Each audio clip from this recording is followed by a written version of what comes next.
Denne historie drejer sig om en ingeniør, der arbejdede i et entreprenørfirma. En dag erklærede dette firma konkurs, og ingeniøren befandt sig ude af arbejde. Ingeniøren begyndte sin søgning efter et nyt job. Men han fandt ikke noget job, der passede ham. Så han besluttede at bruge sin intelligens. Han åbnede en medicinsk klinik. Ingeniøren placerede et skilt på klinikdøren, der læste: "Vi behandler din sygdom for $200, og hvis du ikke kommer der efter sygdommen, giver vi dig $400. En dag gik en læge, der arbejdede i en af de nærliggende klinikker, forbi klinikken. Lægen læste skiltet hængende på klinikdøren og besluttede at drage fordel af ingeniøren og tjene $400 fra ham. Lægen kom ind i klinikken. Lægen sagde til ingeniøren: "Læge, jeg har mistet min smagsfølelse." Ingeniøren bad ham om ikke at bekymre sig og bad sygeplejersken om at give medicin nummer 6 til den syge læge. Så snart lægen tog ham, begyndte han at spytte på ham og sagde: "Hvad er dette, doktor? Det er benzin."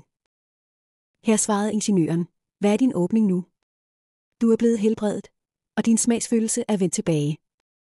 Nu skal du betale $200. Lægen skubbede hende væk, meget vred, og besluttede at vende tilbage senere for at hævne sig.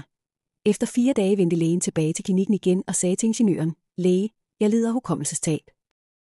Hjælp mig venligst." Ingeniøren sagde til lægen: "Bare rolig, sir," og bad sygeplejersken bringe ham medicin nummer 6. Den syge læge blev forskrækket og sagde 10. Efter 4 dage vendte lægen tilbage til klinikken igen og sagde til ingeniøren: "Læge, jeg lider af hukommelsestab. Hjælp mig venligst." Ingeniøren sagde til lægen: "Bare rolig, sir," og bad sygeplejersken bringe ham medicin nummer 6. Den syge læge blev forskrækket og sagde til ingeniøren: "Men medicin nummer 6 er faktisk benzin." Ingeniøren svarede: "Hvad er din åbning nu? Din hukommelse er vendt tilbage, og du har det godt. Nu skal du betale $200. Lægen blev vred igen på grund af, hvad der skete med ham. Men han gav ikke op og besluttede at vende tilbage igen for at kompensere for hans tab.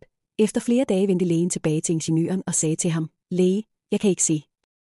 Jeg mistede min synsfølelse. Hjælp mig venligst." Ingeniøren sagde: "Jeg kan ikke behandle en sådan sygdom, så jeg giver dig $400. Lægen var meget glad, da han hørte disse ord og sagde: "Endelig har jeg kompenseret for mit tab og besejret denne læge, der synes, han er smart." Ingeniøren beordrede sygeplejersken til at give denne patient $200, og da lægen tog pengene, han så, at han kun tog $200, og han skulle ud for $400. Den syge læge blev rasende og begyndte at skrige på ingeniøren: "Du løj for mig. Du lovede mig $400, og nu giver du mig kun $200. Ingeniøren smilede og sagde: "Ja, så, at dit syn er vendt tilbage til dig igen, min kære, og med det har jeg behandlet dig. Nu vil jeg have, at du betaler mig $200, fordi jeg var i stand til at behandle dig."